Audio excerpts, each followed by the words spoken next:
Hello friends, how are you? મજામાં છો ને બધા? ધોરણ 10. આજે આપણે ચેપ્ટર ચાલુ કરીશું. ચેપ્ટર નંબર 10, ચેપ્ટર 10 વર્તુળ. વર્તુળ એટલે તમે 9મા ધોરણમાં પણ શીખી ગયા છો. તો વર્તુળમાં કયા કયા આવે બોલો? સૌથી પહેલાં તો ત્રિજ્યા, પછી વ્યાસ, પછી જીવા, બરાબર છે? આ રીતના બધા અલગ અલગ વર્તુળના ભાગ આવશે અને આપણે એની જ હવે વધારે ચર્ચા કરવાની છે, વર્તુળ વિશે જ, બરાબર છે? ત્રિજ્યા, તો ત્રિજ્યા શોધવા માટેનું સૂત્ર શું છે ખબર છે? ત્રિજ્યા શોધવા માટેનું સૂત્ર વ્યાસનું અડધો, એટલે કે આર બરાબર ડી ભાગ્યા 2, ત્રિજ્યા બરાબર વ્યાસ ભાગ્યા 2, અને વ્યાસ શોધવો હોય તો 2 ગુણ્યા ત્રિજ્યા, બરાબર છે?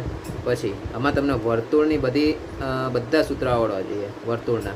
વર્તુળનો પરિઘ, વર્તુળનું ક્ષેત્રફળ. વર્તુળના પરિઘનું સૂત્ર શું થાય બોલો? બોલો. વર્તુળનો પરિઘ શું થાય સૂત્ર? 2πr. વર્તુળના પરિઘનું સૂત્ર થશે 2πr. ઓકે. અને વર્તુળનું ક્ષેત્રફળ બોલો. વર્તુળના ક્ષેત્રફળનું સૂત્ર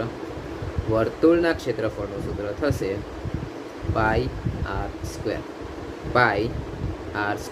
હવે વર્તુળનો પરિઘ અને વર્તુળની પરિમિતિ બંને સરખું જ કહેવાય, બરાબર? વર્તુળનો પરિઘ અને વર્તુળની પરિમિતિ એ બંને સેમ જ કહેવાય. વર્તુળની પરિમિતિ કહો કે વર્તુળનો પરિઘ કહો, બંને સરખા 2πr, એટલે કન્ફ્યુઝ ના થતા, બરાબર છે? ચલો આજે આપણે શરૂઆત કરીએ ચેપ્ટર નંબર 10 વર્તુળ. તો ચાલો આજે આપણે શરૂઆત કરીએ પ્રકરણ નંબર 10 વર્તુળ. તો આપણે પહેલાં થોડું રિવિઝન કરીએ. લાસ્ટ ટાઈમનું બધું યાદ કરાવું તમને, 9મા ધોરણનું થોડુંક, જેમ કે મેં હમણાં કીધું એ રીતે. પહેલાં તો વર્તુળ એટલે શું? વર્તુળની વ્યાખ્યામાં આપણે 9મા ધોરણમાં તમે આવી શીખી ગયા છો. જો વ્યાખ્યા ના કહેવાય પણ એક રીતે એ જ કહેવાશે એનું, કે કોઈ એક સમતલ હોય, ધારો કે આ સમતલ છે, બરાબર? તો એક કેન્દ્ર લઈ લઈએ. ચલો આ કેન્દ્રથી અચળ અંતરે આવેલા બિંદુઓનો સમૂહ એને વર્તુળ કહેવાય, બરાબર? આપણે 9માં આવો અભ્યાસ કર્યો હતો, 9મા ધોરણમાં, કે કોઈ પણ ચોક્કસ બિંદુ એટલે કે કેન્દ્રથી અચળ અંતરે, અચળ એટલે બધા અંતર સરખા, જો આ પહેલું, બીજું, ત્રીજું, એટલે આ બધી ત્રિજ્યાઓ સરખી હોય એમ.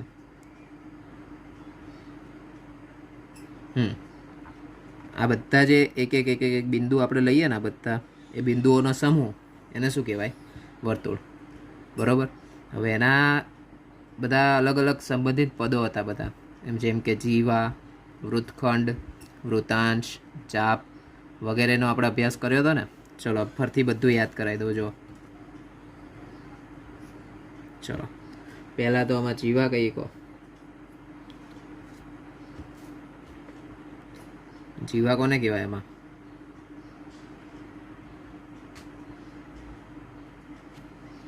તો આ કહેવાય, જો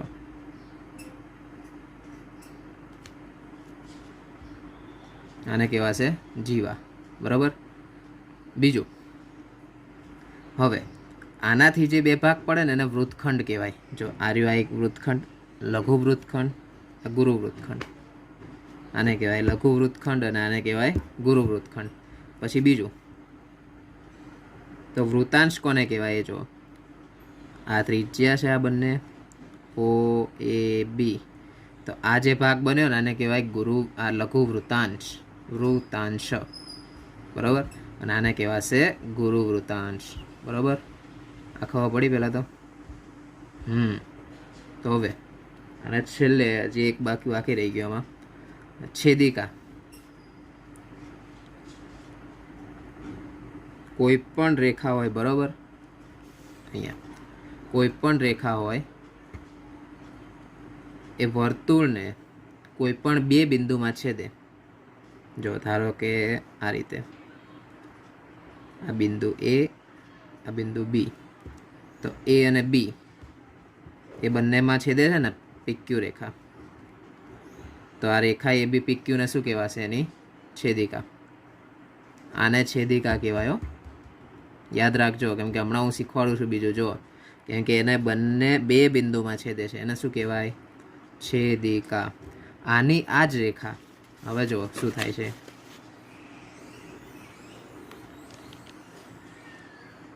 કોઈ એક જ બિંદુ પર છેદે વર્તુળને, ધારો કે આ બિંદુ ઉપર જો આ રીતે આ એક જ બિંદુ ઉપર છેદે છે ને એને ખાલી, બરાબર ને? રેખા અને વર્તુળ, આ વર્તુળ અને રેખા, બરાબર, બંનેમાં ફક્ત એક જ બિંદુ સામાન્ય છે, તો આ રેખા પીક્યુને શું કહેવાશે? સ્પર્શક. વર્તુળનો શું કહેવાય? એને સ્પર્શક કહેવાય. ખબર પડી ગઈ? બેમાં કન્ફ્યુઝ હવે થશે. છેદિકા એટલે શું? વર્તુળને બે બિંદુઓમાં છેદે, બરાબર, અને સ્પર્શક એટલે શું? વર્તુળને એક જ બિંદુમાં છેદે. ખબર પડી ગઈ એટલી? પાક્કું યાદ રહેશે ને? પછી તો આમાં વર્તુળ અને રેખાના સામાન્ય બિંદુઓ કેટલા કહેવાય? બે. આ કેસમાં બે કહેવાય, આ કેસમાં એક જ કહેવાય ખાલી સ્પર્શક, એક જ બિંદુ છે સામાન્ય. નાવું હજી બીજું થાય. જો ધારો કે આ વર્તુળ અને આ રેખા, લો, બંને ક્યાંય છેદતા જ નથી, તો આમાં એક પણ સામાન્ય બિંદુ નથી. મેઇન તમારે શીખવાનું આ હતું કે આને કહેવાય છેદિકા અને આને કહેવાશે સ્પર્શક. આ યાદ રહેશે પાક્કું. સ્પર્શક ઉપર આપણે એક હવે પ્રમેય આવશે, એ પ્રમેય ખાસ ધ્યાન આપજો, કારણ કે પ્રમેય જો આવડી જશે ને તો 4 માર્કમાં ને, આમ તો 4 માર્કમાં નથી પૂછાતો એ, પણ 3 માર્કમાં તો પૂછાય જ છે આ પ્રમેય તો, બરાબર. તો એ 3 માર્ક તો પાક્કા લઈ લેવાના, કેમ કે પ્રમેય વસ્તુ એવી છે કે આપણે જેવું અંદર આપ્યું ને ચોપડીમાં એવું ને એવું ખાલી છાપવાનું, બસ, બરાબર. જો વર્તુળનો સ્પર્શક, હવે મેઇન ટોપિક જ એ છે, વર્તુળનો સ્પર્શક. વર્તુળનો સ્પર્શક છે ને એ વર્તુળને ફક્ત એક જ બિંદુમાં છેદતી એક રેખા છે. વર્તુળનો સ્પર્શક કોને કહેવાય? કે જે વર્તુળને ખાલી એક જ બિંદુમાં છેદે, બસ, પતી ગયો. વધારે બિંદુ ના થાય એમાં, આ યાદ રાખજો. હા, વર્તુળનો સ્પર્શક કોને કહેવાય? કે વર્તુળને ખાલી એક જ બિંદુમાં છેદે, વધારે નહીં. હવે મેઇન પહેલાં તો વર્તુળનું કોઈ એક બિંદુ હોય ને, ચલો જોઈ લો, ધારો કે એક આ બિંદુ છે, બરાબર, તો એને એક જ સ્પર્શક હોય. હવે અહીંયા બીજો તમે સ્પર્શક ના દોરી શકો આ બિંદુ ઉપર, જો, કેમ કે આ સ્પર્શક આવી ગયો. હવે તમે આમ કંઈ નામ દોરશો ને તો જો એ બીજે અહીંયા વર્તુળને છેદી જ જાય, બીજા બિંદુમાં છેદે જ. એટલે આ બધું છે ને નાનું યાદ રાખવાનું, કેમ કે આ ચેપ્ટરમાંથી વધારે પડતું આવું જ પૂછાશે. એક માર્કનું આવું બધું પૂછી લે તમને. ખબર પડી એમાં?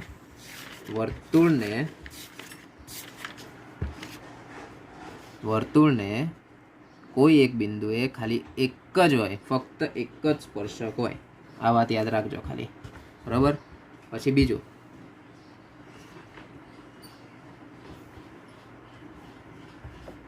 નેક્સ્ટ, હવે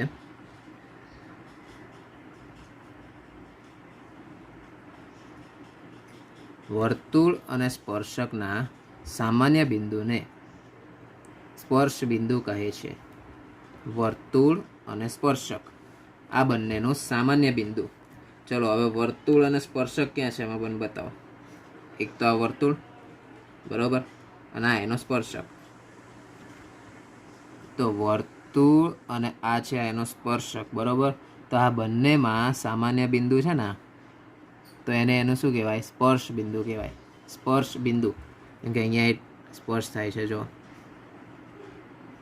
આ વર્તુળ અને આ એનો સ્પર્શક, તો બંનેનું જે સામાન્ય બિંદુ છે એને શું કહેવાશે? સ્પર્શ બિંદુ. અને આપણે પ્રમેય 10.1, બરાબર, પ્રમેય 10.1 એમાં આપણે એ જ શીખવાનું છે કે સ્પર્શક જે દોરીએ ને આપણે, તો એનું આ સ્પર્શ બિંદુ કહેવાય. તો આ સ્પર્શ બિંદુને ત્રિજ્યા હોય ને એ લંબ હોય. અહીંયા દોરવાનું સમજો, આ લંબ હોય, બસ, આ યાદ રાખજો. આ જ આપણે હમણાં સાબિત કરવાનું છે, બરાબર. જો પહેલું તો સ્પર્શક એટલે તો ખબર પડી ગઈ, વર્તુળને એક જ બિંદુમાં છેદે. અને એ બંનેનું જે સામાન્ય બિંદુ હોય, વર્તુળ અને સ્પર્શક, એ બંનેનું જે સામાન્ય બિંદુ એટલે કોમન હોય બંનેમાં, એટલે ત્યાં છેદતું હોય ને, તો એને શું કહેવાય? એનું સ્પર્શ બિંદુ. તો હવે પ્રમેય 10.1 ધ્યાન આપજો, કોઈ જ નથી પ્રમેયમાં.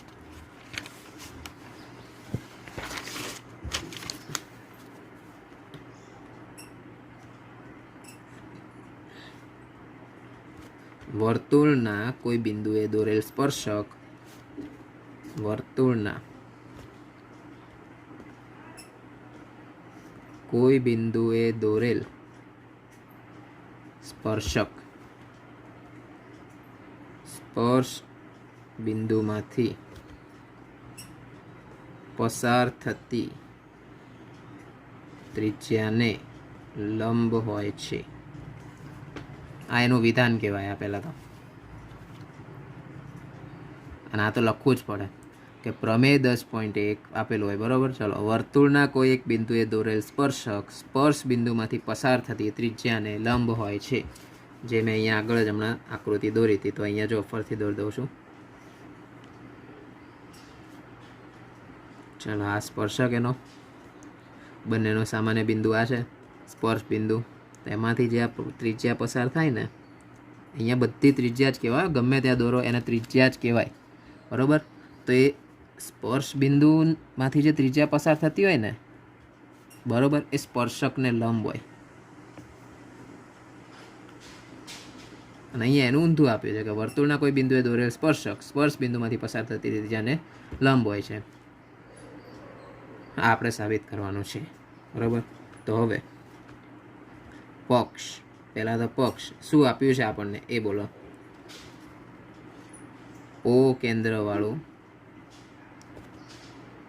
એક વર્તુળ. આ જોઈ લો, પ્રમેય લખવો કઈ રીતે શીખવાડું છું. અને વર્તુળના બિંદુ પી આગળ સ્પર્શક XY આપેલા છે. સાધ્ય ઓ કેન્દ્રવાળું એક વર્તુળ અને વર્તુળના બિંદુ પી આગળ સ્પર્શક XY આપેલા છે. આ આપણને આપેલું છે અહીંયા પક્ષ. આપણે સાધ્ય કે જે સાબિત કરવાનું છે કે OP, અહીંયા પી નામ આપી દઈએ, OP એ XY ને લંબ છે, બરાબર. OP છે એ XY ને લંબ છે. તો હવે આપણે શું કરવાનું કે P સિવાયનું કોઈ પણ એક બિંદુ લેવાનું XY ઉપર. આ XY રેખા છે ને એની ઉપર P સિવાયનું કોઈ પણ બિંદુ લેવાનું. ચલો, અહીંયા મેં લીધું બિંદુ Q અને એને મેં P જો આ O જોડે જોડી દીધું. તો તમારે અહીંયા એવું લખવાનું સાબિતીમાં, XY પર P સિવાયનું કોઈ બિંદુ Q લો. XY પર P સિવાયનું કોઈ બિંદુ Q લો, બરાબર. અને O તથા Q ને જોડતી રેખા દોરો. ચલો, આ પહેલાં આટલું તો કરી દીધું. હવે બિંદુ Q વર્તુળની બહારનું બિંદુ જ હોઈ શકે. હવે મને એમ કહો ને, આનું કારણ શું કે વર્તુળની બહારનું જ હોય? એનું કારણ શું? મેં અહીંયા લખ્યું, આ લખવાનું તમારે આવું લખવાનું. અહીંયા જે લખવું છે ને બધું તમારે લખવાનું છે. કોઈ વસ્તુ એવું નથી કે નથી લખવાનું એવું. ઓકે, તો જો આ જે બિંદુ Q છે, બરાબર, એ વર્તુળની બહારનું જ બિંદુ હોય. એનું કારણ શું? જોઈ લો, અહીંયા ફરથી જુઓ તમે. હવે જો બિંદુ Q એ વર્તુળની બહારનું જ હોય. એનું કારણ શું? એટલું કહો મને. કોઈને કંઈ આઈડિયા આવે? જોઈ લો, જો Q એ વર્તુળની અંદર હોય તો XY છેદિકા બને અને વર્તુળનો સ્પર્શક ન બને. ધ્યાન આપજો, સમજજો પ્લીઝ. જો હું અહીંયા ફરથી એકવાર આકૃતિ દોરું છું. અહીંયા ઉપર ધારો કે આ વર્તુળ, બરાબર. હવે Q બિંદુ જો અહીંયા હોય, બરાબર, અને આપણે અહીંયા શું લખ્યું છે કે XY પર જ લેવાનો છે Q બિંદુ, P સિવાયનું, બરાબર. તો XY ને અહીંથી આમ આવવું પડે ને, તો અહીંયા P અને અહીંયા Q હોય એવું બને ને. તો મેં તમને હમણાં અહીંયા આગળ જ શું શીખવાડ્યું કે વર્તુળને જો બે બિંદુમાં છેદતું હોય, બે બિંદુમાં છેદે તેવી રેખાને શું કહેવાય? છેદિકા કહેવાશે. વર્તુળને બે બિંદુમાં છેદે તેવી રેખાને શું કહેવાય? છેદિકા કહેવાય. બરાબર. પણ અહીંયા આપણે શેની વાત થાય છે? કોઈ પણ બિંદુએ સ્પર્શક. સ્પર્શક એટલે શું? કમ્પલસરી એક જ બિંદુમાં છેદતું હોય વર્તુળને, એટલા માટે અહીંયા કારણ એવું અહીંયા લખવું પડે. બિંદુ ક્યુ એ વર્તુળની બહારનું બિંદુ જ હોઈ શકે. તો કેમ? તો એનું કારણ આ, જો ક્યુ વર્તુળની અંદર હોય, જેમ મેં અહીંયા દોર્યું જો, તો એક્સ વાય છે બરાબર, એક્સ વાય રેખા છે ને એ છેદિકા બને અને વર્તુળનો સ્પર્શક ન બને. આપણે વર્તુળના સ્પર્શકનું કામ છે અત્યારે, તો છેદિકાને આપણે રાખીને શું કરવું છે? બરાબર. તો છેદિકા આપણે આમાં ના રખાય. નેક્સ્ટ હવે જો, તેથી OQ એ વર્તુળની ત્રિજ્યા OP કરતાં મોટી છે. ચલો આ તમને ખબર પડી કઈ રીતે? જો સમજાવું તમને અહીંયા. આ જોઈ લો.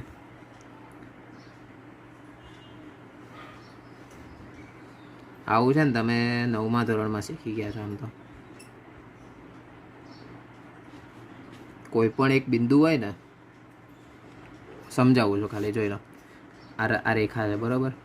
તો આ રેખા ઉપર, રેખા સિવાયનું કોઈ પણ બિંદુ 9મા ધોરણમાં શીખી ગયા છો, હું એમ કહું છું 9મા ધોરણમાં, એટલે થોડું યાદ કરજો, યાદ આવે તો.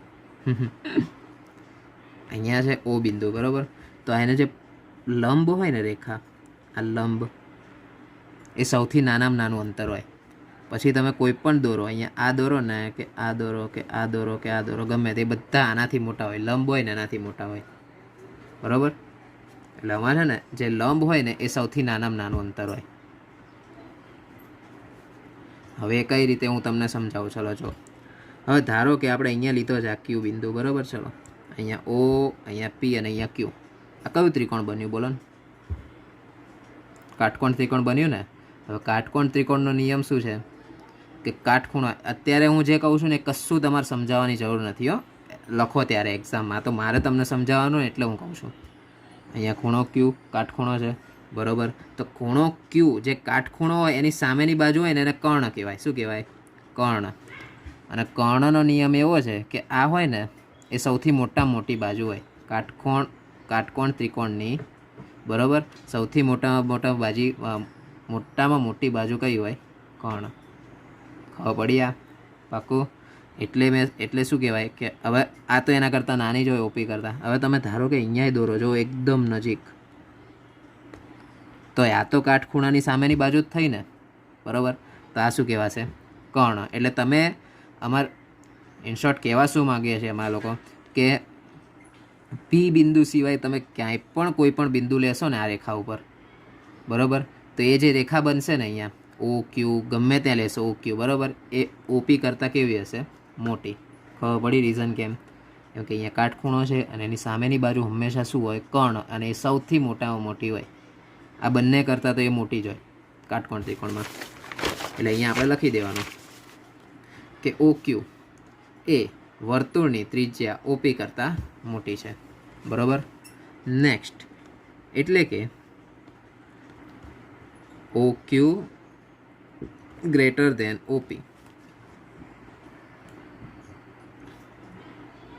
OQ ગ્રેટર દેન OP બરાબર. હવે મેં તમને હમણાં સમજાવ્યું એ રીતે કે તમે ગમે ત્યાં OQ લેશો, ભલે એકદમ નજીક લેશો, Pની એકદમ બાજુમાં Q લેશો ને તો પણ એ કાટખૂણાની સામેની બાજુ જ થશે બરાબર ને. તો બિંદુ P સિવાય રેખા XYના બધા બિંદુઓ માટે આ બને છે. મતલબ કે OP એ O થી XY પરના બિંદુઓથી બધા અંતરો પૈકી ટૂંકામાં ટૂંકું અંતર છે. તેથી OP એ XY ને લંબ છે. આ પ્રમેય અહીંયા પતી ગયો, પૂર્ણાવતી. મેઇન આમાં તમને ખબર પડી પહેલાં તો ઓ ક્યુ ગ્રેટર દેન ઓપી, બરાબર. તો હવે હું સમજાવું. જો મેં તમને હમણાં જ અહીંયા સમજાવ્યું એ રીતે કે બિંદુ પી સિવાય, બરાબર, તમે એકદમ નજીક અહીંયા લો ને, ચલો અહીંયા ક્યુ બિંદુ લીધો આપણે, બરાબર, તોય ઓ ક્યુ છે, બરાબર, ઓ ક્યુ એ તો મોટું જ થવાનું છે એના કરતાં, બરાબર. ઓ ક્યુ અહીંયા લઉં હું, બરાબર, તો એ ઓપી કરતાં તો મોટું જ થશે. એનો મતલબ એ કે બિંદુ પી સિવાય, આ જે બિંદુ પી છે ને, બરાબર, એ પી સિવાય રેખા એક્સ વાયના બધા બિંદુઓ માટે આવું થાય. આ પી સિવાય ગમે ત્યાં તમે લો, અહીંયા ક્યુ લેશો કે અહીંયા ક્યુ લેશો કે એકદમ નજીક અહીંયા ક્યુ લેશો, બધા માટે શું થશે કે ઓ ક્યુ છે એ ઓપી કરતાં હંમેશા મોટું હશે, બરાબર. તો એનો મતલબ શું થયો કે રેખા ઉપર ઓપી છે ને, ઓપી એ સૌથી નાનામાં નાનું અંતર છે, ટૂંકામાં ટૂંકું અંતર, એવું લખ્યું ને આપણે. ઓપી એ ઓથી એક્સ વાય પરના બિંદુઓથી બધા અંતરો પૈકી ટૂંકામાં ટૂંકું અંતર છે. તો એ જે ટૂંકામાં ટૂંકું અંતર હોય ને એ હંમેશા લંબ હોય. ઓપી એ એક્સ વાયને શું હોય? લંબ. પ્રમેય પૂરો. ફરી એકવાર સમજાવું છું. જો વર્તુળના કોઈ એક બિંદુએ દોરેલ સ્પર્શક સ્પર્શ બિંદુમાંથી પસાર થતી ત્રિજ્યાને લંબ હોય છે. આ હતું આપણું વિધાન. તો ચલો આપણે પ્રમેય શરૂઆત કરીએ. પક્ષ કે ઓ કેન્દ્રવાળું એક બે વર્તુળ અને વર્તુળના બિંદુ પી આગળ સ્પર્શક એક્સ વાય આપેલા છે. વર્તુળનું બિંદુ ઓ જોઈ લો, અને બીજું આપ્યું છે વર્તુળને પી બિંદુ આગળ સ્પર્શક, બરાબર.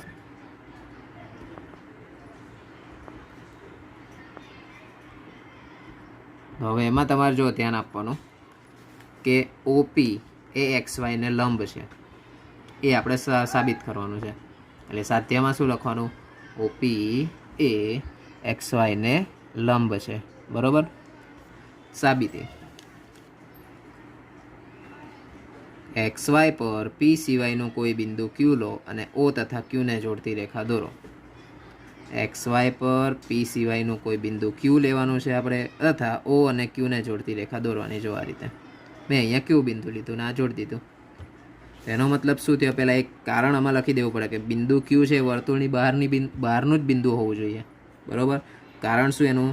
કે જો ક્યુ એ વર્તુળની અંદર હોય તો એક્સ વાય છેદિકા બને અને વર્તુળનો સ્પર્શક ન બને, તો આપણો પ્રમેયનો કોઈ મતલબ રહેતો નથી. જો ક્યુ આપણે વર્તુળની અંદર લઈએ તો, કેમ કે વાત કોની થાય છે? સ્પર્શકની. પણ આપણે જો એ છેદિકા બનાવી દઈએ તો સ્પર્શકને છેદિકાને કોઈ સંબંધ નથી, બરાબર. કેમ કે છેદિકા એટલે શું? વર્તુળને બે બિંદુઓમાં છેદે, અને સ્પર્શક એટલે શું? કે વર્તુળને એક જ બિંદુમાં છેદે. ઓકે, ચલો નેક્સ્ટ. આમાં કે તેથી ઓ ક્યુ એ વર્તુળની ત્રિજ્યા ઓપી કરતાં મોટી છે. જે મેં તમને હમણાં આખું પાછળમાં આકૃતિમાં બતાવ્યું હતું કે કેમ. કેમ કે કાટખૂણો બને છે ત્યાં, બરાબર. તે કાટખૂણાથી મોટી જ હોય. આ મેં તમને છે ને સમજાવ્યું છે. આઈડિયો બધું તમારે કંઈ જ લખવાનું નથી આવું બધું, પ્લીઝ. કેમ કે આ બધું તમે 9માં શીખી ગયા છો આ વસ્તુ. હા, 9મા ધોરણમાં આવ્યું હતું, 9th સ્ટાન્ડર્ડમાં. એટલે કે ઓ ક્યુ ગ્રેટર ધેન ઓપી. હવે તમે બિંદુ પી સિવાય રેખા એક્સ વાય ઉપર બધા બિંદુ લો ને, ગમે તે ક્યાંય પણ ક્યુ લેશો, બરાબર, તો બધા બિંદુઓ માટે આ જ બને, બરાબર. કે ઓપી છે, બરાબર, એ ટૂંકામાં ટૂંકું અંતર થાય. ઓપી એ ઓથી એક્સ વાય પરના બિંદુઓથી બધા અંતરોથી ટૂંકામાં ટૂંકું અંતર થાય. તેથી ઓપી એ એક્સ વાયને લંબ છે. પ્રમેય પૂરો. બોલો કેવો રહ્યો પ્રમેય? મજા આવી ને? ચલો આજે હજી આપણે શરૂઆત કરી જ દઈએ. હવે સ્વાધ્યાય 10.1 બહુ નાનું છે, 4 જ છે ખાલી દાખલા.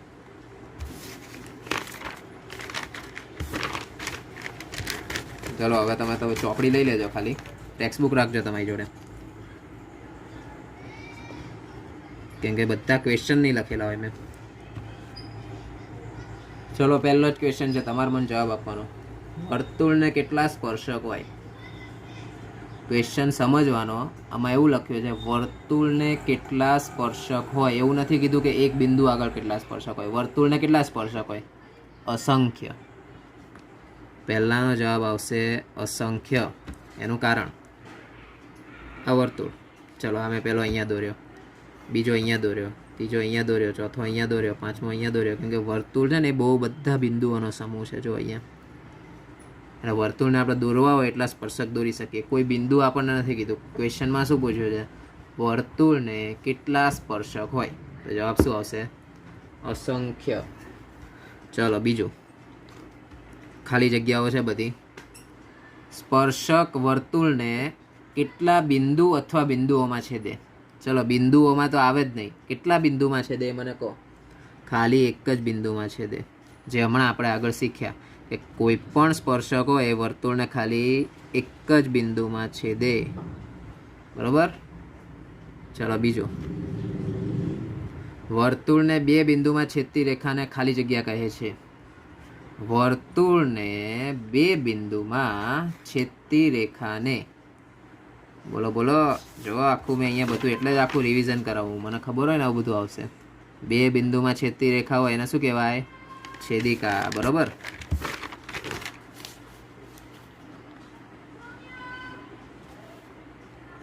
ત્રીજું,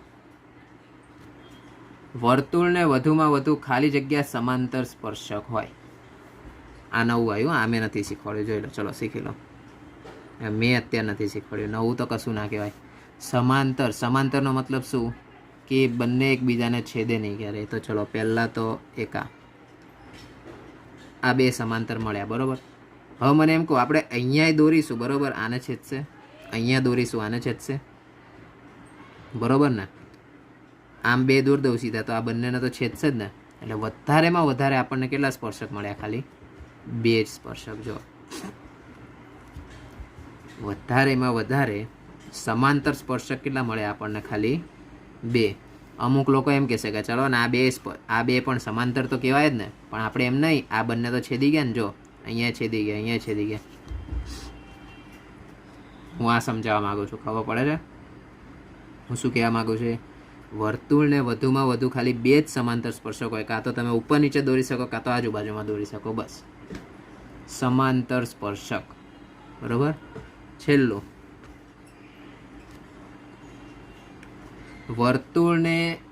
વર્તુળ અને સ્પર્શકના સામાન્ય બિંદુને ખાલી જગ્યા કહે છે.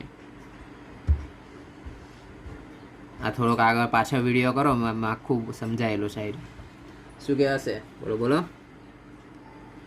સ્પર્શ બિંદુ.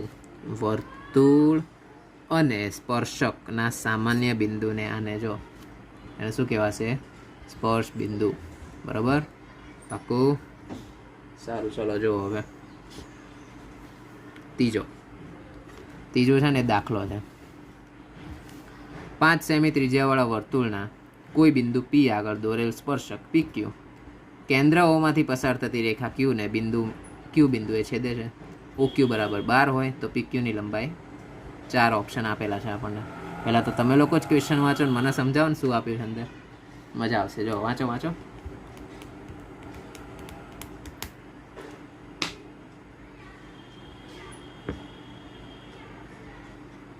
છે ને મસ્ત. હું એ જ કહેવા માગું છું. જો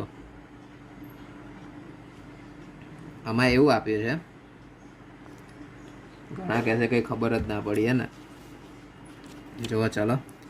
5 સેમી ત્રિજ્યાવાળા વર્તુળના કોઈ બિંદુ P આગળ દોરેલ સ્પર્શક PQ એ કેન્દ્ર O. બધું આપી જ દીધું છે, પણ આમ શબ્દોની રમત રમી છે આ લોકોએ. કેન્દ્ર શું આપ્યું છે? O.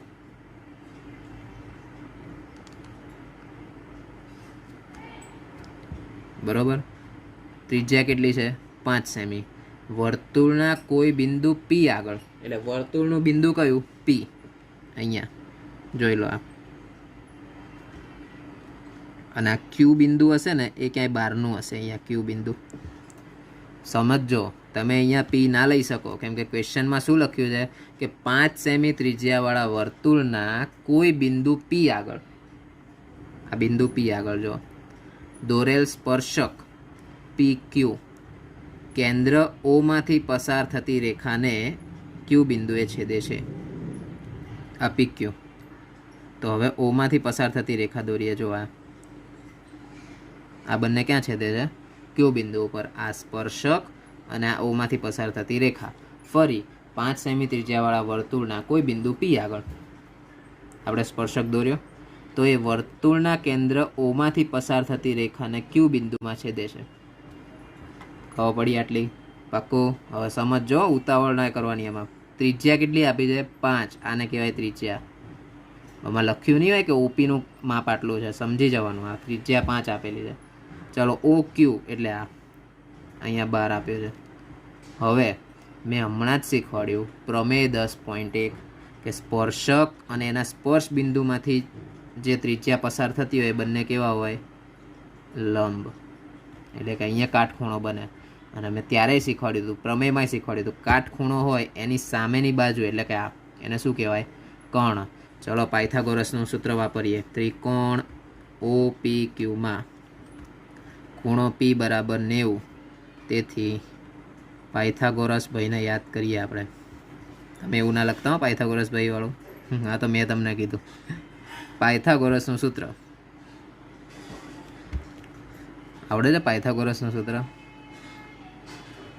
શીખી જ ગયા છો, એવું ના કહેતા કે નહીં આવડતું. ચલો જો ના આવડતું હોય તો, કાટખૂણો હોય એની સામેની બાજુ શું કહેવાય? કર્ણ. એટલે ઓ ક્યુ સ્ક્વેર.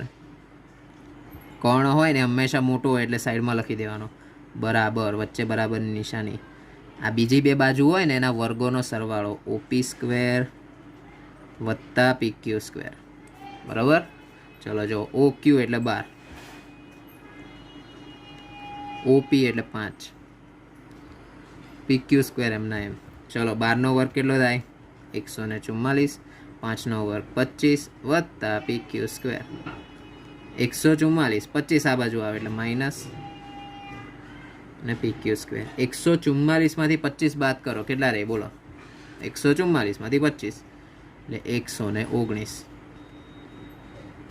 ઓકે, તો હવે આ પી ક્યુ સ્ક્વેર છે એ આ બંને બાજુ વર્ગમૂળ લઈએ આપણે. તો વર્ગમૂળમાં 119, વર્ગમૂળમાં પી ક્યુ સ્ક્વેર એટલે વર્ગ અને વર્ગમૂળ ઉડી જાય એટલે પી ક્યુની લંબાઈ આપણને કેટલી મળે? 119 વર્ગમૂળમાં. પી ક્યુ બરાબર જવાબ શું આવે? વર્ગમૂળમાં 119 સેન્ટીમીટર. જોઈ લો ને કયો ઓપ્શન આપ્યો છે ચોપડીમાં. બોલો બોલો, એમાંથી જ જોઈને બોલો. Option D. કે ખબર પડી? પાક્કું? ચલો આજના વિડીયોનો છેલ્લો દાખલો અને સ્વાધ્યાય 10.1નો પણ છેલ્લો દાખલો જોઈ લો ક્વેશ્ચન જોઈ લો તમે ફટોફટ.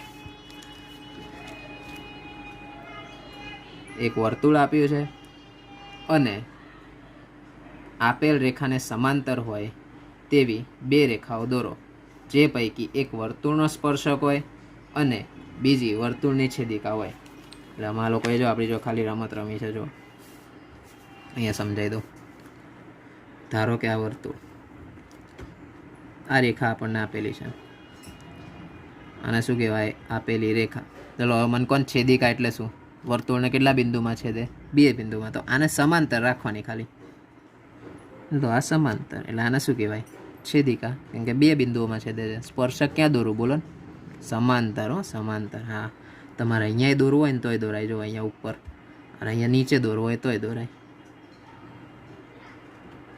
આને શું કહેવાશે? સ્પર્શક. ખબર પડી? લો આ હતું છેલ્લું. ગઈ મજા આવી ને? આપેલી રેખા હતી આ, તો એના બેને સમાંતર રાખવાનું. ક્વેશ્ચનમાં એવું લખ્યું છે, જો આપેલ રેખાને સમાંતર હોય તેવી 2 રેખાઓ દોરો, જે પૈકી એક વર્તુળનો સ્પર્શક હોય અને બીજી વર્તુળની શું હોય? છેદિકા. બોલો કેવું રહ્યું સ્વાધ્યાય 10.1? મજા આવી ને? બરોબર, તો બોલો મજા આવી ને? સ્વાધ્યાય 10.1 બરોબર અને પ્રમેય 10.1 આપણે આજના વિડીયોમાં કમ્પ્લીટ કર્યું. કેવું રહ્યું બોલો? મજા આવી ને? વર્તુળમાં છે ને ઇઝી ચેપ્ટર, એકદમ ઇઝી છે. ખાલી કોન્સેપ્ટ સમજજો એના બધા, કે જીવા, છેદિકા, સ્પર્શક. સ્પર્શક ઉપર તો વધારે ધ્યાન આપજો, કેમ કે એ જ વધારાનું આવશે. બરોબર, પ્રમેય 10.1 શીખ્યા ને આપણે? શું આવ્યું હતું 10.1માં? ચલો બોલો.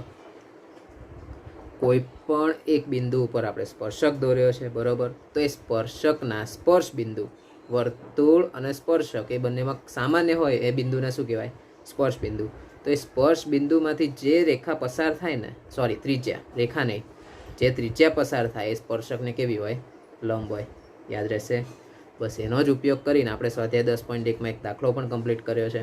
ઓકે, તો પ્રમેય 10.1 આજનું હોમવર્ક તમારું. 10.1 પ્રમેય 3 વાર લખવાનો, જોઈને નહીં, જાતે. એકવાર ભલે જોઈને લખો પણ પછી જાતે લખજો.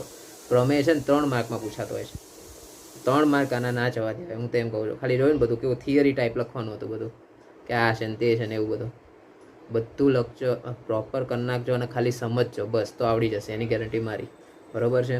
તો આપણે નેક્સ્ટ વિડીયોમાં શરૂઆત કરીશું સ્વાધ્યાય 10.2, પણ એના પહેલાં બીજો પ્રમેય આવે છે, એ પણ 3 માર્કમાં પૂછાતો હોય છે, કેમ કે નાના પ્રમેય છે. આ પ્રમેય તો ચેપ્ટર 6માં આવશે તમારે, એ જોજો ખાલી, મસ્ત છે બધા મોટા. એ બધા 4 માર્કમાં પૂછાતા હોય છે, એ 3 માર્કમાં ના પૂછાય.